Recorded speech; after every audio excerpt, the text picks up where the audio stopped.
बिस्मिल्लाहिर्रहमानिर्रहीम। अस्सलाम वालेकुम वरहमतुल्लाहि वबरकातुहू। मोअज़्ज़िज़ हाज़रीन इकराम, बुजुर्गान कौम और मिल्लत, मेरी इज़्ज़तदार माँ और बहनों, गयूर नौजवान साथियों, शहनशीन पर तशरीफ़ फरमा मोहतरम जनाब अख्तरुल ईमान साहब, रुकन असम्बली व सदर बिहार मजलिस इत्तेहादुल मुस्लिमीन, बहादुरगंज के मजलिस इत्तेहादुल मुस्लिमीन के उम्मीदवार मेरे भाई जनाब तौसीफ आलम साहब, मेरे छोटे भाई आदिल हसन साहब, जनाब वारिस पठान साहब साबिक़ा रुकन असम्बली, जनाब माजिद हुसैन साहब रुकन असम्बली हैदराबाद, मोहतरम जनाब फैयाज आलम साहब चेयरमैन, नसीम अख्तर साहब, मुर्शिद साहब, मौलाना अब्दुल्ला सालिम साहब, मेरे तमाम मजलिस इत्तेहादुल मुस्लिमीन के रुफ़क़ा व साथी, अजीज दोस्तों और बुजुर्गों, मैं सबसे पहले आप तमाम का दिल की गहराइयों से शुक्रिया अदा करता हूं कि आपने अपना कीमती वक्त निकालकर आज यहां पर आपने मजलिस इत्तेहादुल मुस्लिमीन के इस जलसे में शिरकत की और अल्हम्दुलिल्लाह इतनी बड़ी तादाद में आप लोग यहां पर जमा हुए। बावजूद इसके कि इस ग्राउंड में बारिश की वजह से काफी पानी जमा हो गया था, मैं आपका शुक्रिया इसलिए भी अदा करना चाहता हूं कि आप लोग तकलीफ उठा रहे हैं, क्योंकि पानी अभी पूरी तरह से जमीन में जज्ब नहीं हुआ है। पर आपका बेहद शुक्रिया कि आप आए और आपने मुझसे कबल जनाब अख्तरुल ईमान साहब के बसीरत अफरोज खिताब को सुना, फिर हमारे तौसीफ आलम साहब की वलवला अंगेज तकरीर को आपने सुना, वारिस पठान साहब ने, फैयाज साहब ने और मजलिस के तमाम साथियों ने आपको एक पैगाम दिया। वो पैगाम ये है कि हमको मुत्तहदा तौर पर सीमांचल की इंसाफ की लड़ाई जो मजलिस इत्तेहादुल मुस्लिमीन लड़ रही है, उसमें हम तमाम को मुत्तहिद होकर मजलिस के उम्मीदवारों को आने वाले असेंबली और विधानसभा में कामयाब करना है, ताकि न सिर्फ ये विधानसभा बल्कि पूरे सीमांचल की आवाम मजलिस की तरफ नजर उठाकर देख रही है, जिसने 2015 में इसी सरजमीन से बिहार में अपने सियासी सफर का आगाज किया और हमने आपसे वादा किया था और आज भी हम अल्हम्दुलिल्लाह उस पर कायम है कि मजलिस सीमांचल में इंसाफ दिलाकर रहेगी। मेरी आपसे ये अपील और गुजारिश है कि आप मजलिस पार्टी का साथ दीजिए, ताकि ये जो भारत का सबसे पसमानदा और पिछड़ा इलाका है, इस सरजमीन पर बसने वाले इंसान है, इन इंसानों को उनका हक मिलना चाहिए, उनका मुकाम मिलना चाहिए, उनको उनकी इज्जत मिलनी चाहिए। जो बिहार के दूसरे इलाकों में अस्पताल है, यहाँ पर कायम होने चाहिए। यहाँ पर स्कूल और कॉलेज नहीं है, यहाँ पर सैलाब की वजह से और खास तौर से इस विधानसभा में बहादुरगंज के इलाके में यहाँ पर जमीन कट जाती है कि आप आने वाले विधानसभा में अपने के वोट का सही इस्तेमाल करिए। मेरे अजीज दोस्तों और बुजुर्गों, मैं अभी तौसीफ साहब से बात कर रहा था तो तौसीफ साहब ने मुझे एक बात बताई कि कल आपके शहर में प्रशासन की तरफ से एक जुलूस में कोई एक पोस्टर लेकर चल रहे थे जिस पर लिखा था आई लव मोहम्मद सल्लल्लाहु अलैहि वसल्लम। तो यहाँ के जिम्मेदारों ने उसको हाथ से पोस्टर छीन लिया और पोस्टर कहा कि तुम नहीं दिखा सकते। मैं हुकूमत बिहार को बताना चाह रहा हूं इस मुल्क को आजाद अगर किसी ने कराया हमारे सेकुलर हिंदू भाइयों के साथ, तो वो मुसलमान थे, सिख थे, ईसाई थे। हमने अंग्रेजों की गुलामी की जंजीरों को मिलकर इसलिए तोड़ा ताकि जब मुल्क आजाद होगा तो हम तमाम लोग अपने अपने मजहब पर, जैसा कि हमारे हिंदू भाई ने निकाला आई लव महादेव, हमको बिल्कुल एतराज नहीं है, ये उनका अकीदा है। अगर हम आई लव मोहम्मद का पोस्टर लेकर चलते हैं, इसमें कौन सा गैर कानूनी काम है? इसमें कौन सी ऐसी बात है जो किसी को हिंसा पर या तशद्दुद पर या वायलेंस पर उकसाता है? मुझे बड़े अफसोस होता है कि इस तरह की हरकत यहां पर की गई है। मगर आप लोग समझिए, हम मुसलमान मोहम्मद सल्लल्लाहु अलैहि वसल्लम को हमारे माँ बाप से ज्यादा क्यों चाहते हैं? हम अपने बीवी बच्चों से ज्यादा क्यों चाहते हैं? हम दुनिया की सारी नेमत और दौलत से ज्यादा क्यों चाहते हैं? इसलिए चाहते हैं कि हम उन्हीं की वजह से मुसलमान हैं, हम उन्हीं की वजह से मुसलमान हैं। उन्होंने हमसे कहा कि तुम अल्लाह की इबादत करो जो जमीन और आसमान का खालिक है, और किसी की मत कहो। तुम अल्लाह को रब्बे कायनात मानते हैं। आपने हम पर क्या क्या नहीं किया। आपने मेरे पैर पर हमला किया, आपने मेरे जिस्म के किसी हिस्से को नहीं छोड़ा, आपने मेरे आंख पर हमला किया, मेरे सर पर हमला किया, मेरी तहजीब पर हमला किया, मुझे पिछड़ा कर दिया, मुझे मेरे नौजवानों का मुकद्दर, उनकी जवानी जेलों में डाल के बर्बाद कर दी। आपने हमारी बच्चियों से कहा कि हिजाब बुर्का नहीं पहन सकते। आप अब जो हरकत सरकार कर रही है, आप हमारे दिल पर हमला कर रहे हैं। याद रखो, जिस्म के हर हिस्से पर हमले को हम बर्दाश्त कर लिए, मगर जब दिल पर हमला होगा कौन जिंदा रहेगा? फिर हम तो एक जिंदा कौम है।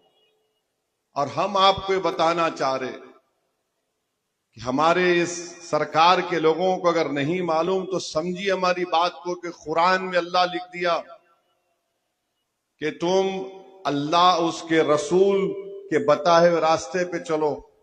अल्लाह कुरान में हमको ये बोल दिया कि अगर तुम अल्लाह से मोहब्बत करते हो तो जो रसूल तुमको बता रहे हैं उसको अपनाओ, ताकि अल्लाह तुमको अपना महबूब बना ले। हमारा तो सब कुछ हमारा रसूल है, और अगर हम एक पोस्टर उठा रहे हैं तो समझ में नहीं आ रहा क्या है ये। इस मुल्क को आजादी दिलाने के लिए बिहार में अब्दुल क़य्यूम अंसारी साहब कौन थे? पढ़िए थोड़ा। अब्दुल क़य्यूम अंसारी साहब मोमिन कॉन्फ्रेंस बनाए थे। सबसे ज्यादा मोहम्मद अली जिन्ना के दुश्मन थे वो। मुस्लिम लीग के दुश्मन थे, मगर मुसलमान थे। अगर आज अब्दुल क़य्यूम अंसारी जिंदा रहते तो क्या करते आप लोग? अगर आज बिहार में मौलाना मजहरुल हक मुजाहिद आजादी जिंदा रहते, जिन्होंने बिहार की सरजमीन पर यहां पर जन्म लिया और अंग्रेजों के खिलाफ इस मुल्क को आजाद करवाया, अंग्रेजों को हटाया, भगाया यहां से।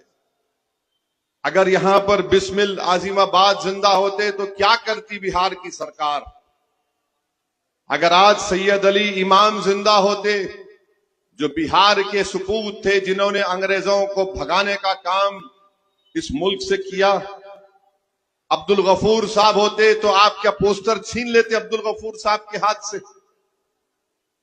सैयद महमूद जो नेहरू और गांधी के साथ मिलकर अंग्रेजों से मुकाबला किए बिहार के, अपने दीन को भी नहीं छोड़ा, अपने रसूल को भी नहीं छोड़ा। और अगर कोई ये समझ रहा है कि तुम पोस्टर छीन लेने से, या उत्तर प्रदेश में अगर कोई अपने घर की दीवार के ऊपर एक पोस्टर लगाता है आई लव मोहम्मद, तुम उसको निकालने से हमारे दिल से हमारे रसूल की मोहब्बत कम हो जाएगी, तो तुम दीवाने हो, तुम पागल हो। मैं भूखा रहूंगा, मैं भूखा मर जाऊंगा, मैं गरीब हूं या गरीब रहूंगा, मैं दौलतमंद हूं या दौलतमंद नहीं हूं, मगर एक बात याद रखो, हमारे पास जो दौलत है ना, वो हमारे रसूल की मोहब्बत जो हमारे दिलों में है, और हम उसी को लेकर जीते हैं, उसी को लेकर खबर में जाएंगे। हमारी औलाद भी उसी दौलत को लेकर फख्र करती रहेगी। तुम पोस्टर छीनोगे, वो दीवार से निकालोगे, तो क्या मजाक कर रहे हो तुम? अरे हम कलमा किसका पढ़ते हैं? अशहदु अल्ला इलाहा इल्लल्लाह व अशहदु अन्ना मुहम्मद रसूलुल्लाह, ला इलाहा इल्लल्लाह मुहम्मद रसूलुल्लाह। भारत का संविधान आर्टिकल 25 किस लिए बनाया गया? फिर हाँ, अगर कोई हिंसा की बात कर रहा है, आप केस बुक करो, कानून हरकत में आ जाए।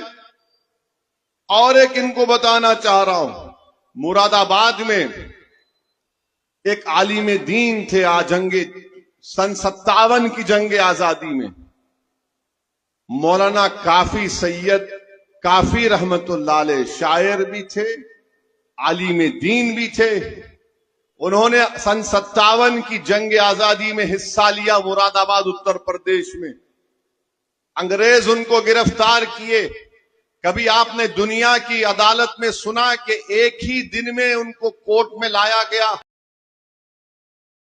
5-4 सितंबर को कोर्ट में लाया गया, उन पर चार्जेस।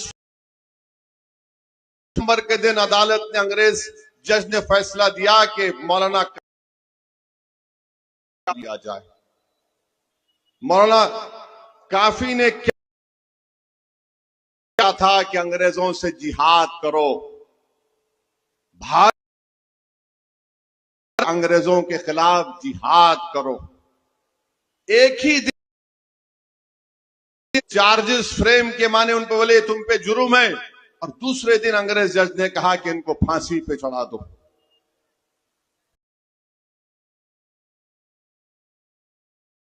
पर लेकर जा रहे थे, उनसे पूछा कि तुम्हारी आखिरी ख्वाहिश क्या है? तो मौलाना काफी ने ये नाते शरीफ पढ़ी, और क्या पढ़ा कि कोई गुल बाकी रहेगा न चमन रहेगा,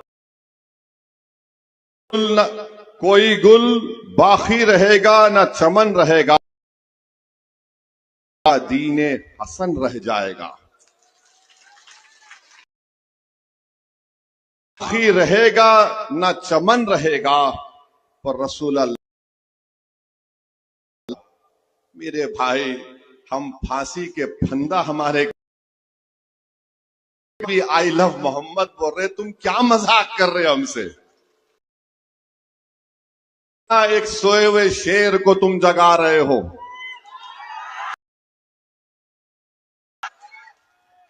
समझ में नहीं आ रहा तो इनायतुल्लाह काफी सफरो बाग में है कोई दम का चहचहा, कोई दम का चहचहा, बुलबुले आएगा। उसके बाद लिखते हैं ये वक्त के, ये शायद उन्होंने लिखा था मोदी और नीतीश कुमार के, लिखा होगा 100 साल पहले। आज भी हजरत ने कि नामे शाहाना जहां मिट जाएंगे, लेकिन यहां नामे शाहाना जहां में मिट जाएंगे, लेकिन नामो निशान पंजे तन का रह जाएगा। जो पढ़ेगा साहिब लौलाक से महफूज उसका तन बदन रह जाएगा। इन जालिम हुक्मरानों के लिए जो आज ही हरकत हो जाएंगे, सब फना हो जाएंगे, काफी सब फना हो जाएंगे काफी, लेकिन हशर तक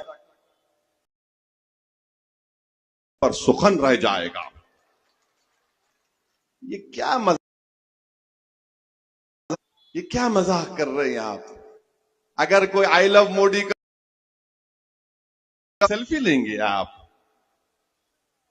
और आई लव मोहम्मद कह ले जा नहीं ले जा सकते, आई लव नीतीश कुमार ले गए तो हाँ ये वफादार है। क्या आप मजाक कर रहे हैं? पूरे देश में पूरे देश का नाम खराब कर रहे हैं। तुम उसकी मजम्मत करते, और मैं कह रहा हूं आपसे आज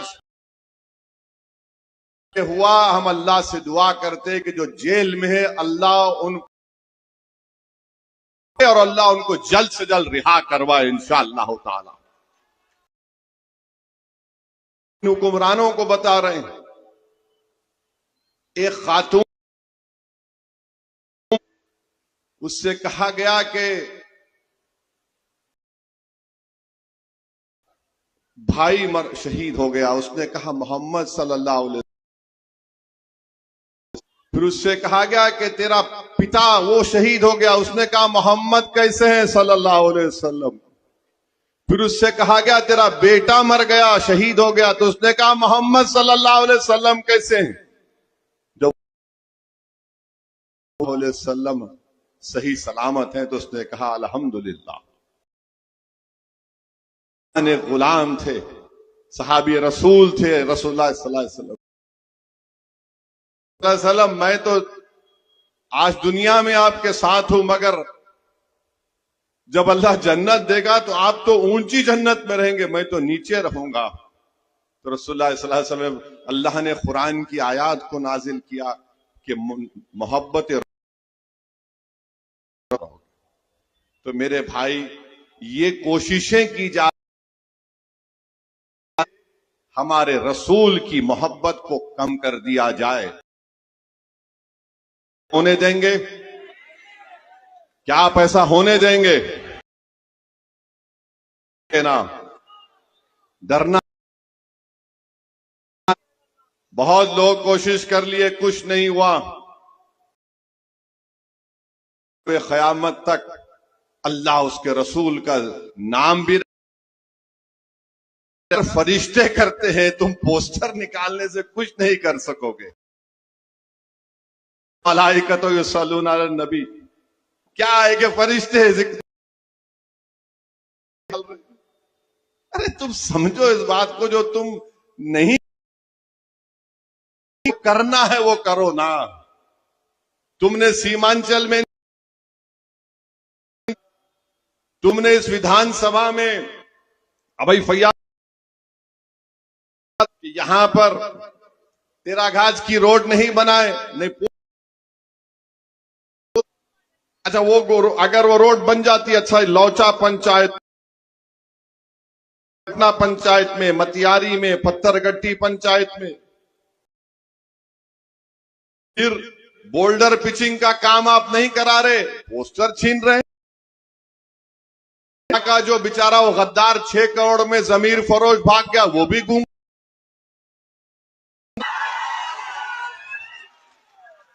वो भी गूंगा बन। चलिए आइए, यहां पर म्यूटेशन कराने के लिए देना पड़ता है ना। म्यूटेशन के लिए 3 पे कोई बात नहीं, रजिस्ट्री कराने के लिए 3, अब जान से बचने के लिए 3000 रुपये में हमारी बहनों को, हमारी बेटियों को कैंसर हॉस्पिटल नहीं, इस पर कोई बात नहीं कर। इस दोस्तों और बुजुर्गों, हम आपको ये बताने आए हैं, पहले आपने उस शख्स को अपने वोटों से, जो पहले राजद से लड़ा था और अपनी जमानत नहीं बची, आपने उसको 75,000 के करीब वोट दिए, 85,000 के करीब वोट दिए। कि सीमांचल की जनता गरीब जरूर है, निकालने की इतनी इस्तात भी ना हो, मगर सीमांचल की जनता ने सदक़े के तौर पर असदुद्दीन ओवैसी को, अख्तरुल ईमान को और उन 4 गद्दारों को कामयाब किया था। भूखे रहकर जिस्म जिनके बच्चों की बनते, उन गरीब सदका देकर कामयाब किया। ये जमीर फरोश अपने तपट पर जाकर नीलाम करके सीमांचल की जनता को उन्होंने, तो इंशाअल्लाह ताला मुझे यकीन है कि इन आप यहां की विधानसभा की जनता भी, कोचा दामन की जनता भी देगी। अब कोचा दामन में तो हुड़ मत कर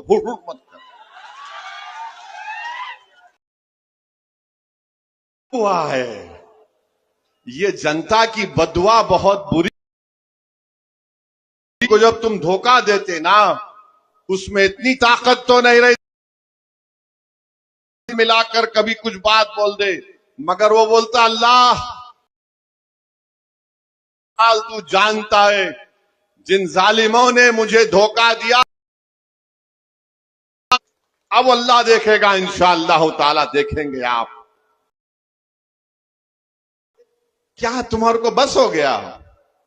खबर में काम आएगा। अरे ये जो गरीब लोग जो भूख तड़पते हैं, अस्पताल नहीं होने की बिना पर एम्बुलेंस भी नहीं मिलती रोड के ऊपर, जो अपनी नई कोने में चले जाते हैं शादी के 10-12 दिन के बाद, हद की भी कदर नहीं रही। मेरे भाई जैसा कि अख्तर सीमांचल को इसलिए नहीं आया कि मैं इलेक्शन को लाकर यहां पर चुनाव लड़ाऊं, मैं सीमांचल को आकर वोट देने की बात इसलिए तो नहीं कर रहा हूं कि खुदा ना खास्ता मैं अपने जमीर को जाकर बेच दूं। वैसे दुनिया में कोई ऐसा शख्स माइका लाल पैदा नहीं हुआ जो अल्हम्दुलिल्लाह मेरी लड़ाई सीमांचल की लीडरशिप बने। कब तक हम पटना में बैठेंगे जो तुम्हारे गम को नहीं समझते? मेरे अजीज इज्जतदार मां और बहनों और बिलखुसूस नौजवानों, ये लड़ाई आने वाला कल तुम्हारा होगा। नौजवानों, तुमको इसकी लड़ाई में आगे बढ़कर अपने आप को कामयाब करना है। बुजुर्गों, आप नहीं देखना चाहते तो इन बच्चों की सूरत को देखकर मंजलिस को दोबारा हो। ये मुस्तकबिल इन बच्चों का है, ये मुस्तकबिल उन नहीं है, ये मुस्तकबिल और आपको देना है। आप इंसाफ को कामयाब करेंगे, वो कामयाब नहीं करेंगे। आप इंसाफ के नाम, ताकि मजलूम को इंसाफ मिले और जालिम को शिकस्त मिले, नाम पर वोट देंगे ताकि इंसाफ कामयाब हो जाए। आप इंसाफ के नाम पर वोट देंगे ताकि हम रह सके। इंसाफ को कामयाब करना है, नफ है, इंसाफ को कामयाब करना है और पासवान और कुशवाहा को हराना है। ये काम आपको करना है। इंसाफ को आप कामयाब करेंगे तो आपकी सीमांचल की सरजमीन पर आपकी एक सियासी लीडर आप बनेंगे, नेता आप बनेंगे। यादव पार्टी के नेता के लीडर के सामने नहीं करेंगे। सुन लो तेजस्वी यादव, सुन लो चिराग कुमार, बात होगी अगर समाज की बात होती है। हर समुदाय ने अपना नेता बना लिया। अगर किसी तो वो बिहार के 19% मुसलमानों ने नहीं बनाया। आप खामोश बैठिए, मगर सच्चाई नहीं है। और अगर जब मजलिस ओवैसी कहता है मुसलमानों का एक नेता होना चाहिए, तो सबके पेट में दर्द शुरू हो जाता है, सब नाराज हो जाते हैं। जो हैदराबाद 1800 किलोमीटर से दूर बार कह रहा है कि मुसलमानों का नेता होना, कि पार्लियामेंट में मोदी ने अपने छाती को मारकर नहीं, सबसे बड़ा पसमानदा नेता मैं हूं। मैं क्या कह रहा हूं, मैं क्या हमारे हिंदू भाई के खिलाफ हूं? कभी नहीं रहूंगा। जो सच्चा मुसलमान है वो किसी के खिलाफ नहीं हो सकता। हो मेरा लड़ाई सिर्फ बोल को हिस्सा मिलना चाहिए मेरा, मुझे बराबर, मैं इंसाफ चाहता हूं। मैं तुम्हारे सामने भीख नहीं मांगूंगा, मैं, और अगर तुम नहीं दोगे तो इंशाअल्लाह ताला सीमांचल इन पटना में बैठने वाले जालिमों के, इन्हीं के से अपना हक छीन कर सीमांचल को लाएंगे इंशाअल्लाह ताला। कर रहे हैं, कौन सी बुरी बात हो रही है बताओ? बात हम कर रहे हैं, नहीं मजलिस ये कर रही है, मजलिस क्या नहीं कर सकती हम जानते हैं। मजलिस नेता बनाने के लिए, और ये लड़ाई, मेरी आपसे गुजारिश है कि आप खास तौर से आप एक वोट का सही इस्तेमाल करिए। हमारे जाने के बाद, मेरी सभा के बाद 3 दिन तक शैतान मसरूफ रहता है। शैतान तो रोज ही मसरूफ रहता, मगर ज्यादा मसरूफ हो जाता। बड़ा शैतान जो पटना में बैठा है बोलता है जा यहां पर जा, ये पहनकर भड़काओ भाषण दिया था, जाकर बात कर, फैला। तो जब शैतान आएगा तो उसको बिठाकर चाय पिलाकर, गद्दारों का साथ तो यहां की जनता देने वाली नहीं है। गद्दारों का साथ तो जनता देने वाली नहीं है। जिस आपकी कुर्बानियों को ले जाकर किसी कहिए कि अब कुछ नहीं होने वाला है। मैं जो देख अख्तरुल ईमान की क़ियादत में सीमांचल में इंशाअल्लाह ताला मजलिस को उम्मीदवारों को बहुत बड़ी कामयाबी, और यहां से विधायक बनेंगे। जो लोग समझ रहे थे तो ये लोग कमजोर पड़ जाएंगे। मैं 24 से दिया जाएगा इंशाअल्लाह ताला। नरेंद्र मोदी से कह रहे, मोदी जी आप बनाकर आप ये समझ रहे हैं कि मस्जिदों को, दरगाहों, कब्रस्तानों को छीन लिया जाएगा। आप बहुत बड़ी गलती कर रहे हैं। हम मस्जिद को नहीं छोड़ने वाले हैं इंशाअल्लाह ताला। हम अपनी खानखा, दरगाह और इनको नहीं छोड़ने वाले हैं। नीतीश कुमार, कुशवाहा साहब ने मिलकर एक ऐसा गंदा कानून बनाया, मस्जिदों को छीन। ये भारत की पार्लियामेंट में जो लोग कहते थे अल्लाह का बहुत बड़ा करम है कि अल्लाह ने मुझे बोलने की सलाहियत से नवाजा, और मैं तमाम की तरफ से खड़े होकर कहा हम इस काले,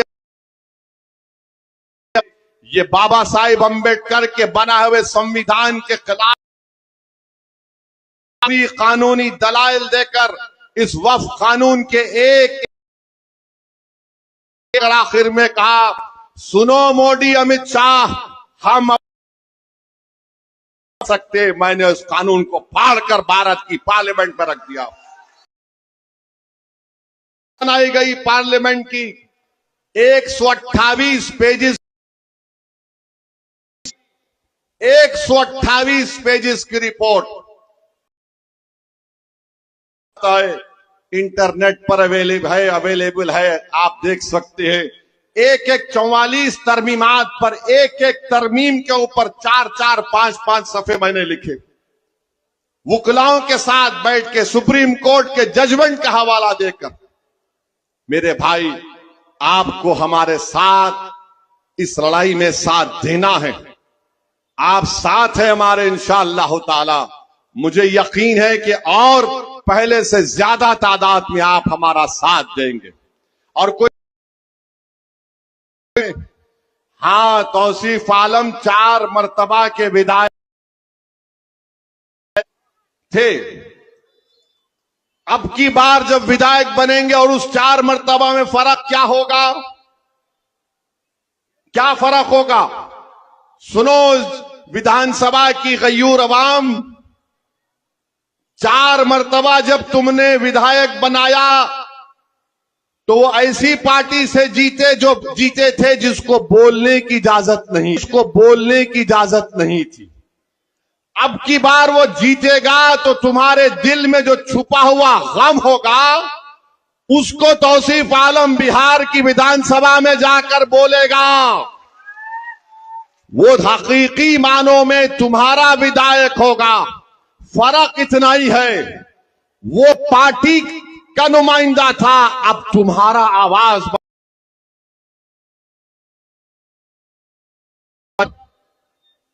बहादुरगंज की जनता को धोखा देना भ्रष्टाचार नहीं है। बताओ कि तुम्हारे वोट को बेचता है। सीमांचल की जनता के साथ हुआ कि इंसानी ईमान सब कुछ बेच दिया। अब तुम किस मुंह से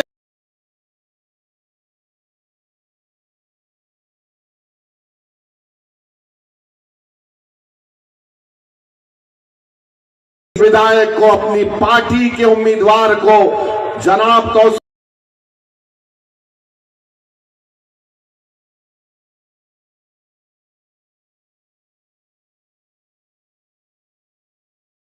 ये मेरी बात को अपने आप घर में पहुंचाएंगे।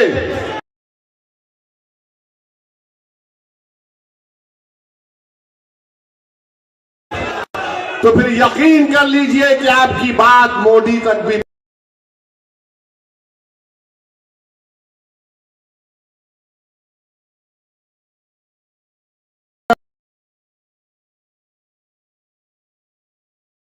सीमांचल की सरजमीन जिंदाबाद, जिंदाबाद। सीमांचल की सरजमीन जिंदाबाद, सीमांचल की सरजमीन जिंदाबाद। गद्दार मुर्दाबाद, भारत जिंदाबाद, भारत जिंदाबाद। सलाम अलैकुम। सीमांचल की सरजमीन जिंदाबाद, सीमांचल की सरजमीन जिंदाबाद।